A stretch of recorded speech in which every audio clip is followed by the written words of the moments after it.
There are hundreds of under the desk walking pads on Amazon right now. Why did I buy this one? Let me show you. Just picked up this treadmill last week, was doing product research, trying to pick the best under the desk treadmill.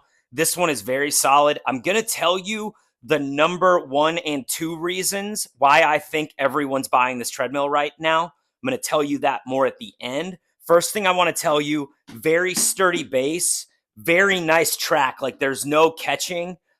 Super compact, very low to the ground, but very sturdy. It holds up to 265 pounds. It's even got a little room to step on the side for an emergency if you really need to. It's got wheels on the front, and it's also extremely lightweight. Can easily put this under a couch or something like that. Comes with a remote, super easy to use. All you do is hit that on button to power it on. You see it right here. This thing's crazy because it goes up to 3.8 miles an hour, which is way more than what you're going to need if you're using it for an under-the-desk treadmill. Also, it's going to track your calories, your distance, all that kind of stuff that a regular treadmill does.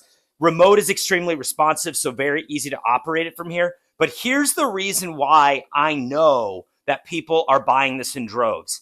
And it's because people are buying it in droves. Like tons of people are buying this treadmill on Amazon right now, which basically is the reason I bought it. I saw that it was getting tons of really high quality reviews. People are saying really great things about it, and they're buying tons of them. That's why I did it. Hope I helped you make a quick, informed buying decision.